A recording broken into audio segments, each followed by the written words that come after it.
ரோகிணியால் இரண்டாக உடைந்த விஜயாவின் வீடு சிறகடிக்க ஆசை சீரியலோட டுடே எபிசோடோட ரிவ்யூ தான் நம்ம இந்த வீடியோவில் பார்க்க போகிறோம். சேனலை சப்ஸ்கிரைப் பண்ணிக்கோங்க, பக்கத்தில் இருக்க பெல் ஐக்கான் இருக்குது, அதையும் கிளிக் பண்ணிக்கோங்க.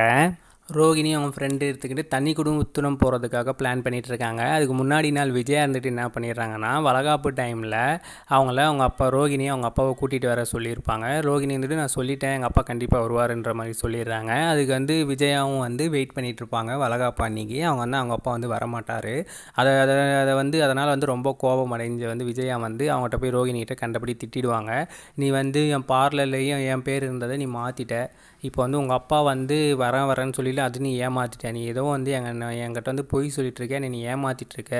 இனிமேல் உன்னை என்ன பண்ணுறேன்னு பாருன்ற மாதிரி சொல்லிட்டு போயிடுறாங்க. அதுக்கு ரோகிணி அழுந்துட்டே ரூம்குள்ளே போயிட்டு அவங்க ஃப்ரெண்டு பிளான் பண்ணுறாங்க. இனிமேல் மனோஜை நம்ம வழிக்கு கொண்டு வரணும், என் பேச்சு கேட்குற மாதிரி நம்ம மாற்றிட்டு நம்ம தனி கொடுத்துட்டு போக வைக்கணுன்ற மாதிரி அவங்க 2 பேரும் பேசி பிளான் பண்ணிகிட்ருக்காங்க. ரோகிணி ரூமில் அழுந்துட்டு உக்காந்துட்ருக்காங்க. அந்த டைம் மனோஜ் வராரு. ஏன் ரோகிணி அழுந்துட்டு உக்காந்துருக்கன்ற மாதிரி கேட்கும்போது ரொம்பவே தேம்பி அழுறாங்க. என்னன்னு சொல்லுன்ற மாதிரி மனோஜ் கேட்கும்போது அதுக்கு ரோகிணி, இனிமேல் என்னால் இந்த வீட்டில் ஒரு நிமிஷம் கூட இருக்க முடியாது, வா நம்ம தனியாக போகலான்ற மாதிரி கூப்பிட்றாங்க. அது மனோஜ் இதுக்கு ஏன் நீ இந்த மாதிரிலாம் இப்போ பேசிகிட்டு இருக்க? இல்லை, இப்போ முன்ன மாதிரி இந்த வீடு இல்லை. இப்போ எங்கள் அத்தை முன்ன விட இப்போ என்னை திட்டிகிட்டே இருக்காங்க. எப்போ பார்த்தாலும் எங்கள் அப்பா வராத ஒரு காரணத்தினால என்னை கண்டபடி திட்டாங்க. அது மட்டும் இல்லை, நான் எவ்வளோ தான் சம்பாதிச்சு கொடுத்தாலும் அது பத்தலைன்ற மாதிரி சொல்கிறாங்க.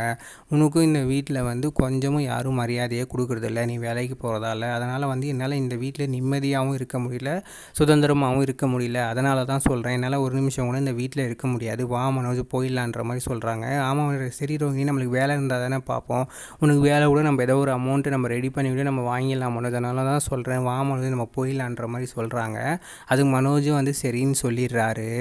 சரி ரோகிணி, இது எப்படி நம்ம போய் வீட்டில் போய் பேச போகிறோம் அப்படின்ற மாதிரி மனோஜ் கேட்குறாங்க. அதுக்கு ரோகிணி இருந்துக்கிட்டு, அதெல்லாம் நான் பார்த்துக்கிறேன் மனோஜ், நான் போய் பேசுகிறேன், நீ அதுக்கு மட்டும் சரி என்னன்னு மட்டும் என்னை சப்போர்ட் பண்ணுற மாதிரி பேசு போதும், மற்றதெல்லாம் நான் பார்த்துக்கிறேன்ற மாதிரி சொல்கிறாங்க. இதோட இந்த எபிசோடு முடியுது ஃப்ரெண்ட்ஸ். நம்ம நெக்ஸ்ட் வீடியோவில் சந்திப்போம். தேங்க்யூ.